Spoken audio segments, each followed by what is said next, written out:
সম্মানিত মুসলিম ইকরাম, আমরা সূরা যুখরুফ এর 26 নম্বর আয়াত থেকে আমরা এখন আলোচনা শুরু করতে যাচ্ছি ইনশাআল্লাহ। আউযু বিল্লাহি মিনাশ শাইতানির রাজীম। বিসমিল্লাহির রহমানির রহিম। ওয়া ইয ক্বালা ইব্রাহিমু লিআবিহি ওয়া কওমিহি। স্মরণীয় ঘটনা, যখন বললেন ইব্রাহিম আলাইহিস সালাম তার পিতাকে এবং তার জাতিকে, তার পিতা আজর তাকে বললেন এবং তার জাতিকে বললেন, কি বললেন? ইন্নানি বারাউম মিনকুম ইন্নানি বারাউম মিম্মা তা'বুদুন। নিশ্চয়ই আমি অসন্তুষ্ট উহা হতে তোমরা যার ইবাদত করো। তো নমরুদের ইবাদতখানায় 70টা মূর্তি ছিল, আর সেই নমরুদ এর জাতি ইব্রাহিম আলাইহিস সালামের পিতা সহ তারা এই মূর্তি পূজা করত। আর ইব্রাহিম আলাইহিস সালামের পিতা ছিলেন ধর্মযাজক। তো ইব্রাহিম আলাইহিস সালাম বললেন, ইন্নানি বারাউম মিম্মা তা'বুদুন। নিশ্চয়ই আমি অসন্তুষ্ট উহা হতে তোমরা যার ইবাদত করো। নমরুদের বিশাল ইবাদতখানা, সেখানে মূর্তিগুলি স্থাপন করা ছিল একটা বিরাট হল ঘরে।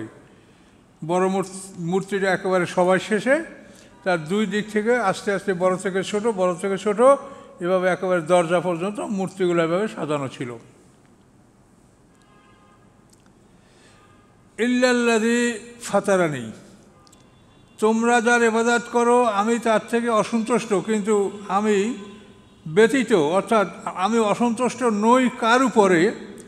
আল্লাযী ফাতারানি, যিনি আমাকে সৃষ্টি করেছেন। ফাইন্নাহু সায়াহদিন, নিশ্চয়ই তিনি অচিরেই আমাকে হেদায়েত দান করবেন। ইব্রাহিম আলাইহিস সালাম তো হেদায়েতের জন্য তিনি অনুসন্ধান চালাচ্ছিলেন, তারকা, চন্দ্র, সূর্য। এই জন্য তিনি বললেন যে আমি আশা করি যে আমার রব আমাকে সৎপথ প্রদর্শন করবেন। ওয়া জাআলা কালিমাতাম বাকিয়াতাম ফি আকিবিহি। আল্লাহ বলেন, ইব্রাহিম আলাইহিস সালামের এই বাণী, তার এই যে নসিহত, এটা অবশিষ্ট বাণী হিসাবে তার পরবর্তীদের মধ্যে আমি রেখে দিলাম। লাআল্লাহুম ইয়ারজিউন, যাতে অবশিষ্টরা আল্লাহর পথে ফিরে আসতে পারে। এই কথাটা একটা বিরাট কথা যে ইব্রাহিম আলাইহিস সালামের এই উপদেশ, তার এই নসিহত, এটা কালেমাতাম বাকিয়াতান, মানে অবশিষ্ট বাণী। এই অবশিষ্ট বাণী হিসাবে আকিবিহে, তার পরবর্তীদের জন্য, উনি চলে যাওয়ার পরে যারা ভবিষ্যৎ বংশধর, এমনকি আমরাও পর্যন্ত, এদের মধ্যে তার এই উপদেশ বাণীগুলি অবশিষ্ট রাখা হলো। কেন? যে লাআল্লাহুম ইয়ারজিউন, যে মানুষেরা সম্ভবত এই বাক্যগুলির দিকে ফিরে আসতে পারবে এবং সত্যকে জানতে পারবে। তাহলে এখান থেকে আমরা একটা জিনিস নিশ্চিত হতে পারি যে নবী রসুলদের জীবন এটা আল্লাহ সংরক্ষণ করে রাখেন। তাদের জীবন হচ্ছে তাদের প্রতি যে আসমানি কেতাব আসে সেই কেতাবের বহিঃপ্রকাশ, বাস্তব রূপ। কাজে এই জন্য নবীদের জীবনী যেমন আল্লাহ তাআলা আসমানি কেতাবকে সংরক্ষণ করেন, নবীদের জীবন বৃত্তান্ত এরকম সংরক্ষিত রাখেন আল্লাহ। এই জন্য রাসূলের নামাজ, অনেকে বলেন যে রাসূলকে আমরা দেখি নেই। দেখেন নেই, আমরাও দেখি নেই। আমি মনে করি যে কেউ দেখে নেই, রাসূলকে কেউ দেখে নাই। যারা দেখছে তারা দেখছে মুহাম্মদ ইবনে আবদুল্লাহকে, আবদুল্লাহর পুত্র মুহাম্মদ। রাসূলকে কেউ দেখে নেই। রাসূল হলো গায়বী বিশ্বাস, যে তার কাছে জিবরিল আমিন আসে, আল্লাহর পক্ষ থেকে ওহী আসে। এইটা গায়বী বিশ্বাস যারা করছে তারা হচ্ছে মোমেন, আর তাকে দেখে যারা বলছে মুহাম্মদ ইবনে আবদুল্লাহ, তারা হচ্ছে কাফের। তা যারা ঈমান এনেছে রাসূলকে দেখে, তারাও কিন্তু রাসূলকে দেখে নাই, দেখছে মুহাম্মদ ইবনে আবদুল্লাহকে, এবং রাসূল হিসেবে তাকে বিশ্বাস করেছে। কি অতটা বুঝতে পারছেন? কতটা জটিল। তারা রাসূল দেখে নাই, দেখছে মুহাম্মদ ইবনে আবদুল্লাহকে। রাসূল ছিল তাদের অন্তরে বিশ্বাস যে তার কাছে জিবরিল আমিন আসে, আল্লাহর সাথে তার লেনদেন হচ্ছে, তিনি আল্লাহর প্রেরিত পুরুষ। এটা যারা না দেখে বিশ্বাস করছে তারা হচ্ছে মোমেন। কাজে এই জন্য রাসূল, নবী এবং আদম আলাইহিস সালাম থেকে আজ পর্যন্ত আমরা যে সমস্ত নবীদের ইতিহাসগুলো আমাদের কাছে আছে, এগুলি সবই সঠিক ইতিহাস। এগুলির মধ্যে কোনো বিকৃতি নাই, আল্লাহ রক্ষা করে এগুলিকে। আল্লাহ বলেন, বাল মাত্তাতু হাউলাই ওয়া আবাহুম হাত্তা জাহামুল হক্ক আর রাসূলুম মুবিন। বরং আমি ভোগবিলাস দান করেছি এদেরকে এবং তাদের আবাহুম, তাদের পূর্বপুরুষদেরকে, পিতৃপুরুষদেরকে, এভাবে হতে হতে হাত্তা জামুল হক, তাদের কাছে আসল সত্য, আল কোরআন, রাসূল মুবিন এবং স্পষ্ট রাসূল। এভাবে দিন পার হতে হতে এই আরব জাতি, এদের কাছে সত্য আসলো এবং স্পষ্ট রাসূল আসলো। সত্য হলো কোরআন আর স্পষ্ট রাসূল মুহাম্মদ রাসূলুল্লাহ সাল্লাল্লাহু আলাইহি ওয়াসাল্লাম। আলাম্মা জাআহুমুল হক ক্বালা হাযা সিহরুন, এবং যখন তাদের কাছে এই সত্য আসলো, এই কোরআন আগমন করলো, কলু, তারা বলল, হাযা সিহর, এটা একটা জাদু, ওয়াইন্না বিহি কাফিরুন, এবং নিশ্চয়ই আমরা এই কোরআনকে অস্বীকার করছি। এভাবেই তারা আল্লাহর নেয়ামতকে অস্বীকার করলো এবং জাহান্নামী হলো। ওয়াকালু, এবং তারা বলেছিল, মক্কাবাসীরা বলেছিল, লাউলা নুজিলা হাযাল কুরআনু আলা রাজুলিম মিনাল কারিয়াতাইন আযীম, কেন অবতীর্ণ হলো না এই কোরআন, লাউলা, কেন না, কেন হলো না, নুজিলা, অবতীর্ণ, হাযাল কোরআন, এই কোরআন, আলা রাজুলেন, কোনো এক ব্যক্তির উপরে, মিনাল কারিয়াতাইন আযীম, দুটি বড় জনপদের মধ্যে হতে। দুটি বড় জনপদ, একটা হলো তায়েফ আর একটা হলো মক্কা। এই দুইটা বড় জনপদে দুইটা বড় লোক ছিল। মক্কায় হলো ওলীদ ইবনে মুগীরা, আর তায়েফে হলো উরওয়া ইবনে মাসউদ। এই দুইটা লোক ছিল তাদের বড় নেতা মক্কা এবং তায়েফে। তো কারিয়াতাইনি আযীম মানে দুইটা বড় জনপদে, ওটা একটা বড় জনপদ, তায়েফ আর মক্কা। এই দুই জনপদে দুই নেতা ছিল। মক্কা হলো ওলীদ ইবনে মুগীরা, যে সবচেয়ে বড় ধনী, আর উরওয়া ইবনে মাসউদ ছিল তায়েফে। এই দুইটা লোকের একটা লোককে আল্লাহ কেন নবী বানালেন না, এটা হল তাদের আপত্তি। হ্যাঁ, লাউলা নুজিলা হাযাল কুরআনু আলা রাজুলিন মিনাল কারিয়াতাইন আযীম, এই দুইটা জনপদের মধ্যতে একটা মানুষের পরে এই কোরআন কেন নাযিল হলো না। এখন আল্লাহ জবাব দিয়েছেন, আহুম ইকসিমুনা রহমাতা রব্বিক, রবের রহমত কি তারা বন্টন করবে? হ্যাঁ, নবুয়ত হচ্ছে রহমত, রবের রহমত। এখন আল্লাহ বলছেন, রবের রহমত কি ওরা বন্টন করবে? আমার রহমত ওরা বন্টন করবে? আহুম ইয়াকসিমুনা রহমাতা রব্বিক, আপনার রবের রহমত এটা কি ওরা বন্টন করবে? নাহনু কাসসামনা বাইনহুম মাইশাতাহুম, আল্লাহ বলেন, আমি তো তাদের মধ্যে রেজেক আমি ভাগ করে দিই, ওদের রেজেকটাও তো নিজেরা জোগাড় করে খেতে পারে না, সেটাই তো আমি দিই। তাহলে আমার রহমত, আমার ওহী, এটা কি ওরা বন্টন করবে? নাহনু কাসসামনা বাইনহুম মাইশাতাহুম ফিল হায়াতিদ দুনিয়া, তো তাদের দুনিয়ার জীবনে আমি তাদের এই জীবন সামগ্রী, মাইশাত, তাদের ভোগবিলাস, এটা তো আমি তাদের মধ্যে বন্টন করছি। ও রাফানা বাযহুম ফাওকা বায, এবং উন্নত করেছি তাদের কতককে কতকের উপরে।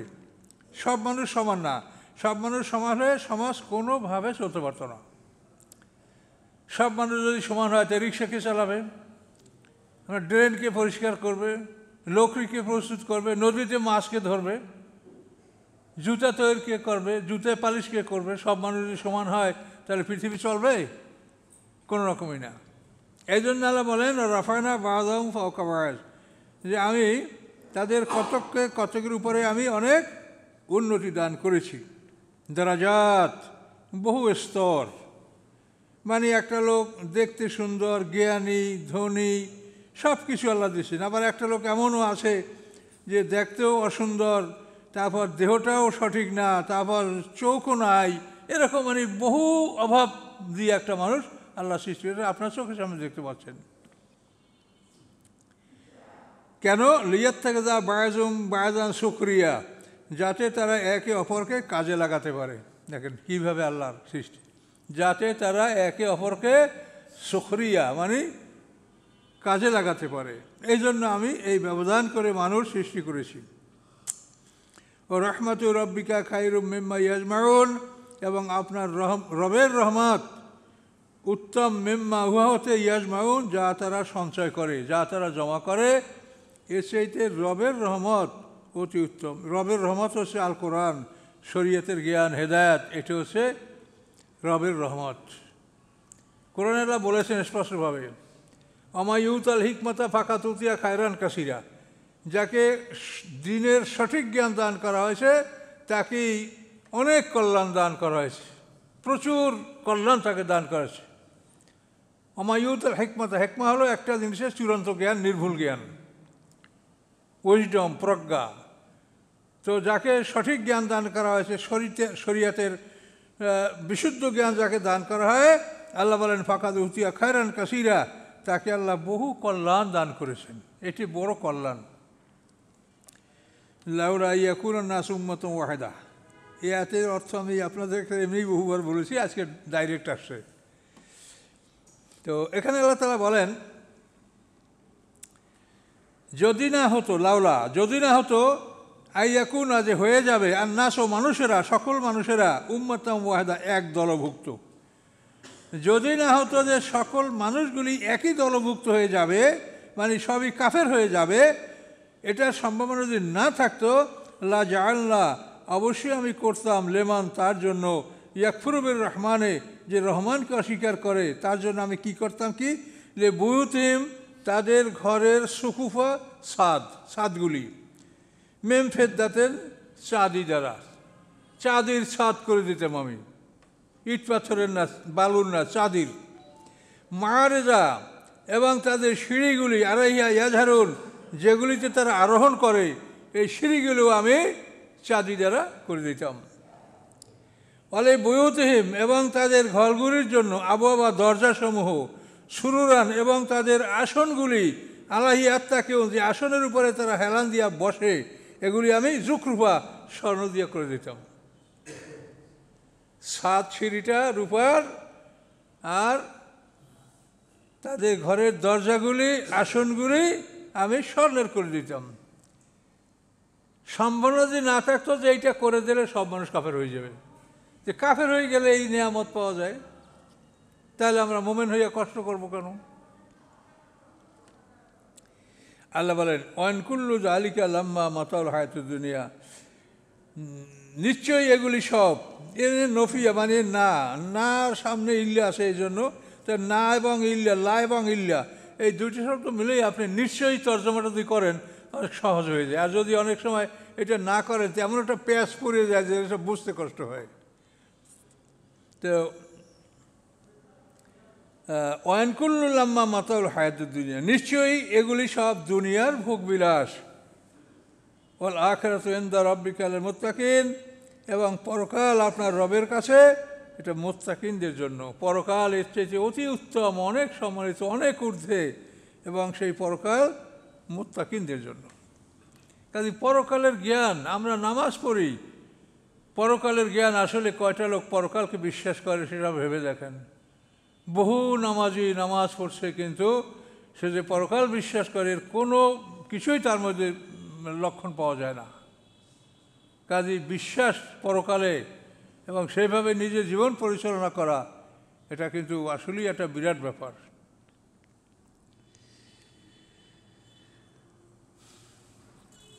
ওমাই ইয়াশু আন যিকরি রহমানিন নুকাইদ লাহু শাইতানান ফাহুয়া লাহু কারিন, যে বিমুখ হয় রহমানের জিকির হতে, জিকির মানে স্মরণ, জিকির মানে কোরআন, রহমানের স্মরণ থেকে, রহমানের কোরআন থেকে যে বিমুখ হয়, নুকাইদ লাহু শাইতানান, আমি স্থির করি, ধার্য করি তার জন্য একটা শয়তান, ফাহুয়া লাহু কারিন, এই শয়তানটা তার সাথী হয়ে থাকে।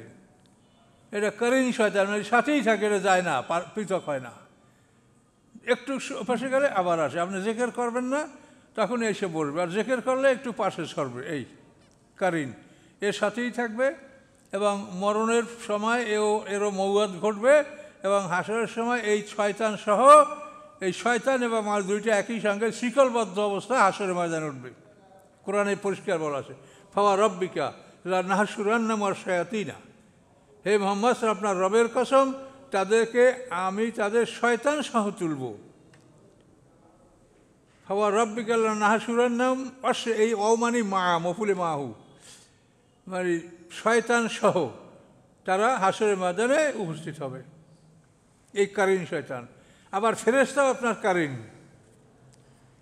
ফেরেশতা হলো আপনার কারিন। ওয়াকালা কারিনু হাযা মা লাদাইয়া আতীত, সূরা কাফের মধ্যে আছে। আপনার আমার সাথে কারিন ফেরেশতা সবসময় যে ডিউটিতে থাকে, যে বিচারের দিনে সে বলবে এই তার কর্ম আমার কাছে রেডি। যেমন বিচারকের সামনে পেশকার ফাইলটা পুট আপ করে, ঠিক তেমনিভাবে আমাদের এই কারিন ফেরেশতা বলবে এই তার কর্মফল, তার কর্ম নাম, তার মানে কর্মগুলি, ফল না কর্ম, এই তার কর্মগুলি। হাজা মা লাদাইয়া আতিদ, এটা আমি সম্পূর্ণ প্রস্তুত রেখেছি। তো এইভাবে আমরা বিচারের সম্মুখীন হব। এবং এই যে করিন আমাদের যে ফেরেশতা, এর সিস্টেমটা বোঝেন। এখন যারা ডিউটিতে আছে এরা ফজরের নামাজের পরে যাবে, আর ঠিক ওই সময় আবার দিনের ডিউটি যারা করবে তারা ওই সময় আকাশ থেকে নামবে। তো এই যারা রাতের ডিউটি করিয়া যাবে আর দিনের ডিউটি যারা করার জন্য আকাশ থেকে নামবে, এই দুই দল ফেরেশতা ফজরের নামাজের পরে একত্রিত হয়। এইটা সূরায় বলা হয়েছে বনী ইসরাঈলের মধ্যে যে ইন্না কোরআন আল ফাজরে কানা মাশহুদা, ফজরের নামাজের কিরাত এমন একটা কিরাত যে সময় ফেরেশতাগণ উপস্থিত থাকেন, দুই দল ফেরেশতা উপস্থিত থাকে। এবং তাফসিরে বলা আছে ফজরের নামাজটা উভয় দল ফেরেশতাই রেকর্ড করে, রাতের ফেরেশতা ওটা রেকর্ড করে, আবার দিনের ফেরেশতা ওটা রেকর্ড করে। নামাজটা অবশ্য দিনের নামাজ, কিন্তু ওরা রাতের ফেরেশতা যেহেতু ফজরের পরে যাবে। তো এখন দেখেন এই দিনের ডিউটি যারা করে তারা ভোরে আসে বিকেলে যায়, রাতের ডিউটি যারা করে তারা সূর্যাস্তের পূর্বক্ষণে আসে আবার ভোরে চলে যায়। তাহলে এই যে ফেরেশতা যারা দিনের ডিউটি লেখে এরা আজীবন দিনের ডিউটি লিখবে, আর যারা রাতের ডিউটি লেখে তারা আজীবন ওই রাতের ডিউটি লিখবে। ফেরেশতা আপনার দুইজনই, কিন্তু দিনের বেলায় আর রাতের বেলায় আলাদা। একই ফেরেশতা আপনাকে আপনার দিনের আমল লিখবে, আর একই ফেরেশতা আপনার রাতের আমল লিখবে। এবং এই যে আমল ফেরেশতারা লিখবে এদের মৃত্যু হবে কিনা এটা বলা যায় না, তবে হাসরের ময়দানে এরা প্রত্যেকটা মানুষের সাথে থাকবে এবং বিচারকের সামনে এরা নিয়ে যাবে। তাতে এটা নিশ্চিত করে বোঝা যায় যে এই ফেরেশতারা যারা আমল লেখে তারা অন্য কোনো মানুষের আমল লিখবে না। আমার আমল যারা রাখছে এরা আমার আমলই লিখবে। এবং হাসরের ময়দানে আমার ফেরেশতা আমার সাথে উঠবে, আপনার ফেরেশতা আপনার সাথে উঠবে। কাজে এই জন্য এই ফেরেশতা মানে অন্য কোনো মানুষের আমল লিখবে না, যার তা লিখবে ওটাই লিখবে। এটা একটা বিরাট ব্যাপার। তাহলে তো কত ফেরেশতা এই কাজে নিয়োজিত আছে এখন দেখেন। কি বুঝতে পারছেন বিষয়টা? যেহেতু হাসরের ময়দানে তো ফেরেশতা তার আপনার আমার আমল নিয়ে হাজির হতে বলাই আছে। অকালা কারিনু হাজাম আল্লাইয়া মা লাদাইয়া আতিদ, আল্লাহ বলবেন কি আলকিয়াফি জাহান্নামা কুল্লা কাফারনে আনিদ, তোমরা দুজনে মিলে ওকে ফেলাই দাও দুজকের মধ্যে। তো এই জন্য এই বিষয়গুলি অনেকের কাছে স্পষ্ট, যেহেতু আমার কাছে বিভিন্ন দিকে প্রশ্ন আসে, তো তাতে আমি বুঝতে পারছি যে এগুলি আসলে মানুষ এখনও ভালো করে বুঝতে পারে নাই। আর বুঝবে কেমনে? আপনাকে বিএ পাস করতে আপনি কত পরিশ্রম করছেন, আর দিন বোঝার জন্য সেই তুলনায় আপনি কতটুকু মেহনত করছেন যে আপনি এটা বুঝিয়ে ফেলবেন? এটা তো আপনার নিজের বিবেকে আপনি প্রশ্ন করতে পারেন যে আমি এমএ পাস করার জন্য কত পড়াশোনা করেছি, আর এই দিন বোঝার জন্য আমি কতটুকু সময় ব্যয় করছি, তা আপনি বুঝবেন কেমনে? এবং এইটা তো আল্লাহ কোরআনে যা বলছে সেভাবে যদি আল্লাহ আমাদের বিচার করেন, সার না দেন, তাহলে খুব ভয়ঙ্কর অবস্থা। সেটা হলো ফাম্মান তাগা ও আসার হায়াতের দুনিয়া, অথবা যারা বিদ্রোহ করলো, দুনিয়ার জীবনকে প্রাধান্য দিল, ফাইনিয়া জাহিমে হে আল মাওয়া, জাহান্নাম জাহিম তার ঠিকানা। তা আমরা যদি এই দুইটা আমাদেরকে কম্পারেটিভ তুলনামূলক যদি এই দুইটাকে বিচারের সামনাসামনি করা হয়, অত অবশ্যই হবে। তখন যারা প্রমাণ হবে যে দুনিয়ার জীবনকে প্রাধান্য দিয়েছে, আল্লাহ বলেন ফাইনিয়া জাহিমে হে আল মাওয়া, জাহিম হবে তার ঠিকানা। এই যে সিস্টেমগুলো কোরআনে বলা আছে, আর আমরা ওয়াজ করি কি হাসরের ময়দানে নামাজের হিসাব আগে হবে, নামাজ হিসাব আগে হইলে এটা যদি ভালো হয় তাহলে অন্যগুলো আসান করে দেওয়া হবে এবং তার ভেস্ত দিয়ে দেওয়া হবে। এটা কোনো কথা হলো? আল্লাহ এগুলো কি বলছে? একটা মানুষের সাম্যক আমল, এবং যার ঈমান নাই তার কোনো আমল তো গৃহীতই হবে না। আব্দুল্লাহ ইবনে উবাই মুনাফিক, যে সম্পর্কে ডাইরেক্ট কোরআনে বলা আছে, সে কি নামাজ পড়ে নাই? সে বদরের যুদ্ধের পরপরই ইসলাম গ্রহণ করে নবম হিজরিতে সে মারা গেছে। যাতে কয় বছর হয়? অন্তত 7-8 বছর। এই 7-8 বছর একটা লোক 5 ওয়াক্ত নামাজ পড়েছে, তাহলে কত আমল তার নামাজের। তো এখন এইটা নামাজ হিসাব করলে তো সে পাস। তো এখন নামাজ হিসাব করলে পাস, ইমানের হিসাব করলে ইমান তার নাই, সব ফেল। তাহলে এখন হইতে পারে যে আগে নামাজের হিসাব হবে, ইমানের হিসাব পরে হবে, বা ইমানের হিসাব কখন হবে তা ওই হাদিস যে বর্ণনা তাকে জিজ্ঞাসা করেন, আমি তো বুঝি না। কোরআনে তো কোথাও নয় যে আল্লাহ তাআলা আমল করতে বসে আপনাকে আগে। কি বলছে আল্লাহ? ইন্নাল্লাযিনা আমানু ওয়া আমিলুস সলিহাত। বাকারে আপনারা কি পড়েছেন? আল্লাযিনা ইউমিনুনা বিল গায়ব ওয়া ইউকিমুনাস সালাত। গায়বে বিশ্বাস করবে, সালাত পড়বে। তার মানে আগে সালাত। এগুলি হলো মানুষকে ভুল পথে নিয়ে যাওয়া, এবং একদল লোক এতে সুযোগ সুবিধা খোঁজে যে আমি নামাজ পড়লে সব দুরুস্ত, তা আমি নামাজ ঠিক মতো পড়বো, কিন্তু আমার সুদ ঘুষ যেটা খাওয়ার, জুলুম অত্যাচার করার, এটা আমি করব। তা নামাজ তো আমার ঠিক আছে, নামাজ ঠিক রাখলে তো সব ঠিক। এ ধরনের অনেক মানুষ এই সুযোগ গ্রহণ করে। আল্লাহর ঘরে বসে এটা কথা বলতে খারাপ লাগে, কিন্তু আপনারা বললে বুঝতে পারবেন। আমার মঠবাড়ি থানায় এক বাস্তব ঘটনা। আমার মঠবাড়ি থানায়, আমার তো ওখানে শহরের ঘরে বাসা, একজন ডিলার লোকটা মারা গেছেন, খুব ভালো মানুষ ছিলেন। তো ওই ডিলার সাহেব আমাকে বসে যে হুজুর এই ঘটনা, যে ফুড অফিসার, মানে খাদ্য অফিসার, যে ফুড ইন্সপেক্টর, তো ওনাকে মাসিক সবাই দোকানদাররা মিললে মাসিক একটা ঘুষের টাকা ওনাকে পৌঁছে দেওয়া হয়, যাতে উনি আর কাউকে বিরক্ত করেন না, আপনাদের ব্যবসা বাণিজ্য, হোটেল, রেস্টুরেন্ট সবাই ঠিকমতো চলছে। তো এভাবে ওনারা দিয়ে আসছে তাকে রেগুলার মোশাহারা, মানে মাসিক ঘুষ, হাদিয়া। তো উনি এরপর সবাইকে একদিন ডাকলো যে আমি হজে যাব, আপনারা একটু আসেন, আপনার সাথে কথাবার্তা বলবো। তখন ওনারা কয় যে আমরা বড় আশাবাদী যে স্যারে হজে যাইবে, এরপর আমরা আর বোধহয় ঘুষ টুস স্যারে নেবে না। তো হজে যাবে, নানান কথাবার্তা হলো। তারপর শেষ কথা কী হলো, স্যার বলছে যে আমি তো 2 মাস অনুপস্থিত থাকবো, তা আমার এই টাকাটা আপনারা অগ্রিম দিয়ে দেন। কথা বুঝতে পারছেন? এখন আপনি বোঝেন, এই যে নামাজের ফজিলতের জন্যই কিন্তু মানুষের মধ্যে এই খারাপ ধারণাটা আসে। আর আল্লাহ তো বলে না যে আমি নামাজ আগে বলছে তোমার আমল নামাটা আমি ডান বাম দুটা হিসাব করো, তারপর তোমার রেজাল্ট দেবো যে তুমি 5টা ফেল, তোমার ডান দিকের ভারী না হালকা, এই তো রেজাল্ট হবে। এটা কি একটা জিনিসের উপরে কিছু হবে? এই যে আলেমরা এগুলো কীভাবে এগুলো বলে যে তাদের কোনো কাণ্ডজ্ঞান নাই। এই দোয়া ফলে ভেস্টের দরজা খুলিয়ে দেবে, ওই দোয়া ফলে দোজখের দরজা বন্ধ হয়ে যাবে। এটা কোনো কথা হলো? একটা মানুষের বালে ঘর থেকে মৃত্যু পর্যন্ত তার যাবতীয় আমল এটা ওজন করা হবে, ডান বাম হিসাব করা, ওজন করা, তারপর তার রেজাল্ট দেওয়া হবে যে তুমি কোথায় যাবে। আর একটা দোয়া পড়ি আপনি বেঁচে চলে যাবেন। কাজে এইসব আলেমদের জন্য সতর্ক হওয়া উচিত। তারা হবে কিনা জানি না, তবে আমাদের বলার, আমরা বারবার তাদেরকে সতর্ক করছি যে আপনারা এরকম কথা বলেন না। দাওয়াত করলে আপনাদের জন্য হেলিকপ্টার লাগে, আর যা কথা বলেন তার সব বাজে কথা। এটা কীরকম?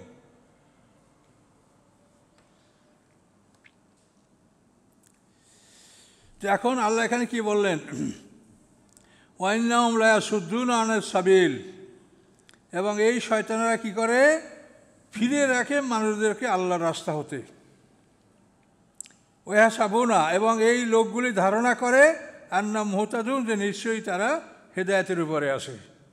অনেক লোক এরকম বলে যে হুজুরদের আগে আমরা ভেস্তে যাব, আমরা যা করি এটা ঠিক, এটা ভালো। আল্লাহ সেই কথা বলছেন যে তারা আল্লাহর পথ থেকে মানুষকে ফিরায়। অর্থাৎ মানুষ যে আল্লাহর পথকে অনুসন্ধান করবে, সঠিক পথকে খুঁজে বের করবে, এই ব্যবস্থা থাকে না। তাদের কর্মকাণ্ডের মাধ্যমে মানুষকে তারা ফিরিয়ে রাখে। এটা কেমনে? যে আপনি আল্লাহর রাস্তাটা তো অনুসন্ধান করবেন, আপনি ঢাকা যাবেন, এখন তো আপনাকে জানতে হবে যে রোডটা ক্লিয়ার আছে কিনা, সব জায়গায় সব ঠিক আছে কিনা। যদি কোনো পথের একটা ব্রিজ ভাঙ্গা থাকে, কালভার্ট ভাঙ্গা থাকে, তো আপনি যাইতে পারবেন না। তো রাস্তাটার খোঁজ খবর তো আপনাকে নিতে হবে। তো এখন এই রাস্তার খোঁজ খবর নেওয়ার কোনো চিন্তা অধিকাংশ মুসলমানের নাই। তার কারণ আমরা হুজুরকে টাকা দেই, হুজুরকে মহব্বত করছি, হুজুরে আমাদেরকে না নিয়ে ভেস্টে যাবে না। কাজে ভেস্টের গ্যারান্টি তো হয়েই গেছে, কাজে আমি ঘুমাই, আমার আর কোনো চিন্তার দরকার নেই। এটার নাম হল আল্লাহর রাস্তা থেকে মানুষকে ফিরানো। একটা মানুষ যে আল্লাহর রাস্তায় চলার জন্য অনুসন্ধান করবে, চেষ্টা করবে, জানবে, এটা সে করে না এবং করা প্রয়োজন বলে মনে করে না। আর ডাইরেক্ট আল্লাহর পথে বাধা দেওয়া সেটা তো আছেই। কারণ মক্কার লোকেরা কীভাবে মানুষদেরকে আল্লাহর পথ থেকে ফিরাবার জন্য চেষ্টা করছে তা আপনারা জানেন। কিন্তু তারা ধারণা করে যে আমরা ভালো পথে আছি, আমরা ভালো করছি। হুজুরদের আগে আমরা বেহেশতে যাব। হাত্তা ইজা যা আনা, এমনকি যখন তারা আমার কাছে আসবে, আল্লাহ বলেন আমার কাছে যখন তারা উপস্থিত হবে তখন তারা বলবে ইয়া লাইতা বাইনি ইয়া বাইনাকা বোদ আল মাশরিকাইন, হায় আফসুস, হায় ধ্বংস আমার জন্য যে তোমার মধ্যে আর আমার মধ্যে যদি মাশরিক মাগরিবের দূরত্ব হতো। মাশরিকাইন মানে দুইটা মাশরিক, এর মানে মাশরিক আর মাগরিব, আরবি ভাষায় এর অলঙ্কার। মাশরিকাইন মানে মাশরিক এবং মাগরিব। তো ওরা সেদিন বলবে যে তুমি আর আমি, তোমার মধ্যে আমার মধ্যে মাশরিক মাগরিবের যে দূরত্বটা, এইরকম দূরত্ব যদি হতো, তুমি আমার কাছেও না আসতে কোনো দিন, তাহলে ভালো ছিল। কিন্তু তুমি আমার কাছে আসিয়া আমাকে পরামর্শ দিয়া তুমি আমাকে জাহান্নামী বানালে। সেদিন আফসোস করবে মানুষ। বেসাল কারিন, কত নিকৃষ্ট এই বন্ধু, এই সাথী। তাহলে কারিন ফেরেশতা, আবার কারিন শয়তান। আবার শয়তানের মধ্যে খান্নাস শয়তান আছে। খান্নাস শয়তান আল্লাযী ওয়াসওয়াসু ফি সুদুরিন নাসি মিনাল জিন্নাতি ওয়ান নাস। এই যে ওইখানে যে ওয়াসওয়াসাল খান্নাস, কুল আউযু বিরাব্বিল ফালাক মিন শাররি মা খালাক ওয়া মিন শাররি গাসিকিন ইযা ওয়াকাব ওয়া মিন শাররি নাফাসাতি ফিল উকাদ ওয়া মিন শাররি হাসিদিন ইযা হাসাদ। এরপর নাস, কুল আউযু বিরাব্বিন নাস মালিকিন নাস ইলাহিন নাস মিন শাররিল ওয়াসওয়াসিল খান্নাস। এই খান্নাস শয়তান হলো যে আপনাকে ওয়াসওয়াসা দিয়ে সে পালিয়ে যায়, সবসময় থাকে না। আর যে সবসময় থাকে সে হলো কারিন শয়তান। তো শয়তানের বিভিন্ন গ্রুপ আছে, বিভিন্নভাবে শয়তান তাদেরকে কাজ ভাগ করে দেয়। শয়তান নিজে তার সিংহাসন পরিচালনা করে। আলেমদেরকে নষ্ট করার জন্য কোন শয়তান পাঠাবে, বাড়িঘরে ফেতনা ফাসাদ, ঝগড়া বিবাদ বাধাইয়া স্ত্রীকে তালাক দেওয়ার ঘটনাকে ঘটাবে। এই বিভিন্ন দায়িত্ব দিয়া শয়তান মানুষদেরকে, শয়তানদেরকে তার ডিউটিতে পাঠায়। এবং এই শয়তানরা ডিউটি করে এবং ইবলিসের কাছে তাদের রিপোর্ট জমা দেয় যে আমি এই করছি, এই করছি, এই না করতে পারছি, এগুলি সব ইবলিসকে বলে। এভাবে শয়তানের একটা রাজত্ব চলে। আল্লাহ বলেন ওয়ালাই ইয়ানফাকুমুল ইয়াওমা ইয যালামতুম, আল্লাহ বলেন তোমাদের কোনো উপকার হবে না আজকের দিনে। এ যালামতুম, যখন তোমরা জুলুম করেছো, শিরক করেছো, আন্নাকুম ফিল আযাবি মুশতারিকুন, নিশ্চয়ই তোমরা শাস্তিতে একে অপরের শরীক হবে। মানে মুশতারিকুন, একই শাস্তিতে তোমরা উভয় অংশগ্রহণ করবে এবং উভয় ভোগ করবে। মুশতারিকুন মানে তোমরা অংশগ্রহণ করবে, একই শাস্তিতে তোমরা অংশগ্রহণ করবে। এ কথা বলার পরে আল্লাহ বলছেন আফান্তা তুসমুস সুম্মা, আপনি কি শোনাতে পারবেন বধিরকে? আও তাহাদিল উমিয়া, অথবা আপনি কি পথ দেখাতে পারবেন অন্ধকে? অমান কানা ফি দালালিম মুবিন, এবং যে আসে স্পষ্ট ভুল পথে তাকে কি আপনি পথ দেখাতে পারবেন? তো এখানেও আপনার কিন্তু কঠিন।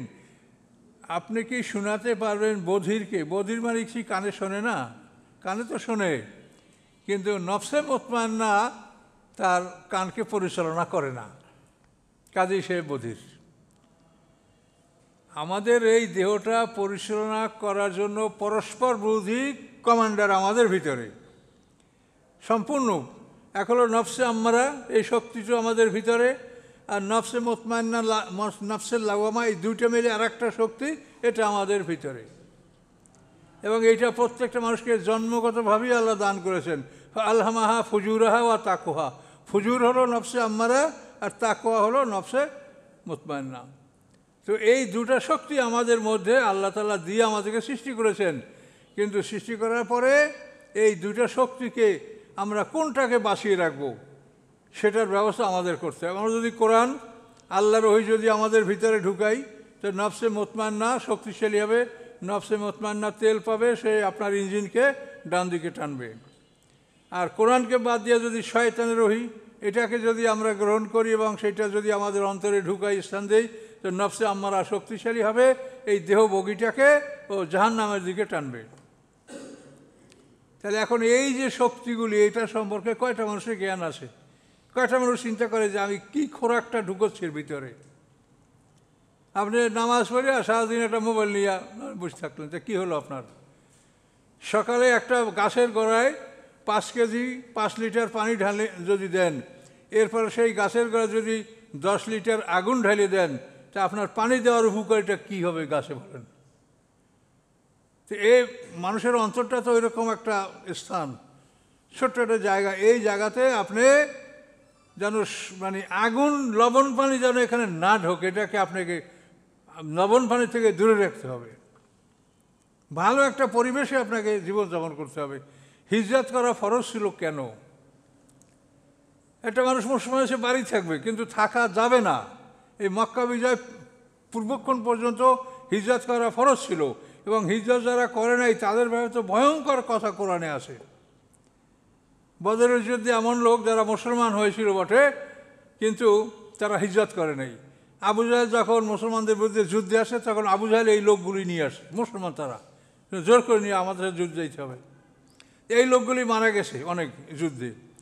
মারা যাওয়ার পরে সাহাবীরা বলছে, ইয়া রাসূলুল্লাহ, এরা তো আমাদের ভাই, এরা তো মুসলমান, কাজ হবে না। ফেরেশতারা যখন তাদের জান কবজ করছে, তখন জিজ্ঞাসা করছে, ফিমা কুনতুম, কোথায় ছিলে, কি করেছো?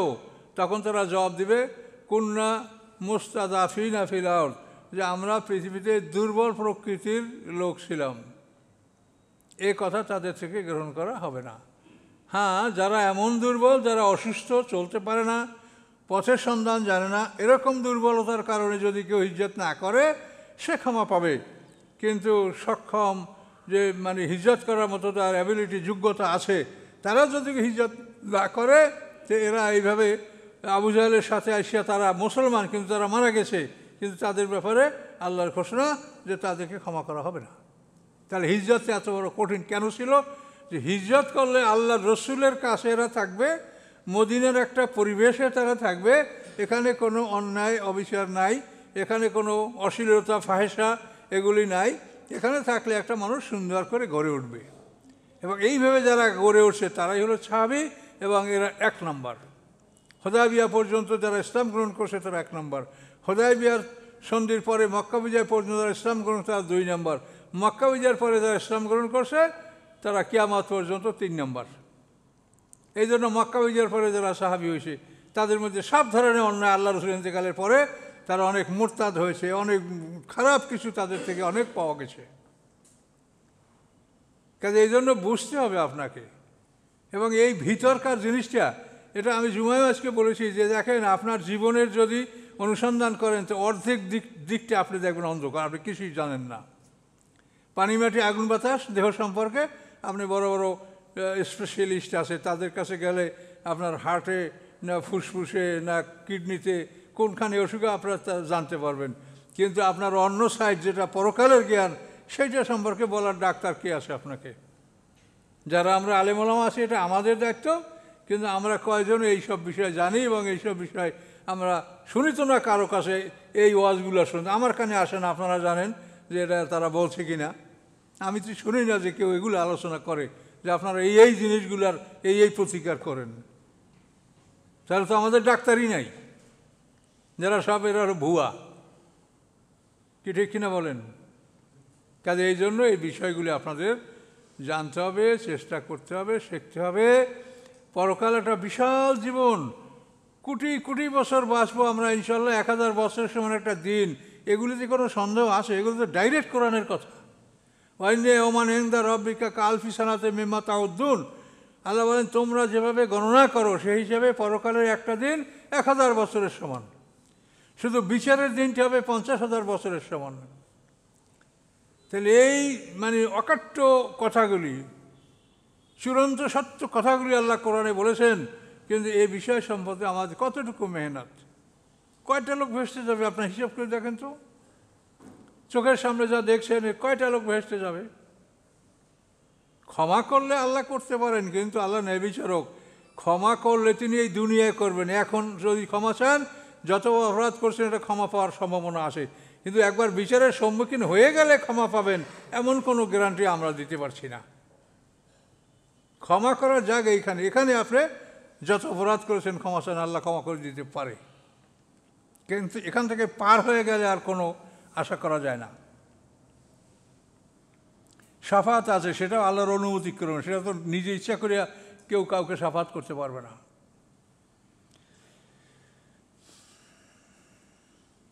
তাহলে আল্লাহ বলছেন যে হে রাসূল, আপনি কি বধিরকে শোনাতে পারেন? অর্থাৎ নফসে মুতমাইন্নার কানেকশন নাই।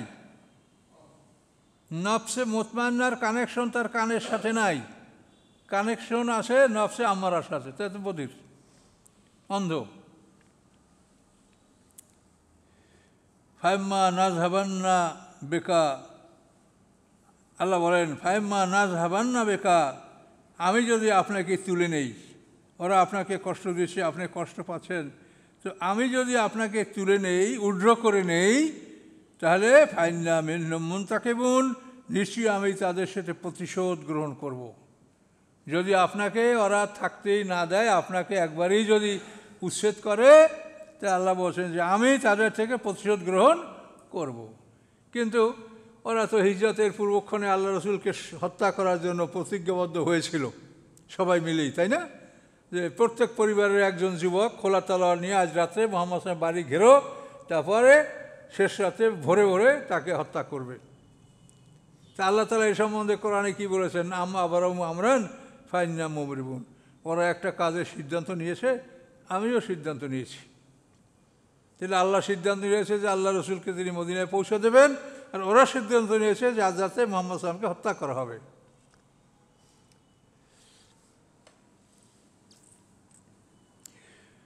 আচ্ছা, অথবা আল্লাহ বলেন আও নুরিয়ান্নাকা বা'দাল্লাযী ওয়া'আদনাহুম, অথবা যদি আপনাকে আমি দেখাই কিছু একাংশ যা আমি তাদের সাথে ওয়াদা করেছি যে শাস্তির, তার একাংশ যদি আপনাকে দেখাই, তা আপনি ঘাবড়ে যাবেন। অসাধারণ শাস্তি আমি তাদেরকে দেব। একটা মানুষ দুনিয়াতে আপনি 10টা পিটান তেলে বেহুশ হয়ে যাবে, তারপর পিটেলে মরে যাবে, কিন্তু ওখানে তো আর ওই কাম নাই। এই যে আমাদের সামনের মরণ, এটা আমাদের শেষ মরণ, এই মরণের পরে আর কোনো মরণ হবে না। ওই মরণের পরে আমরা বরজাকে থাকব, বরজাকের পরে আমাদের জন্ম হবে, জন্মের পরে আমাদের দ্বিতীয় জীবন হবে। 8টা পর্ব সারাদিনে একবার গুনবেন। আমাদের জীবনের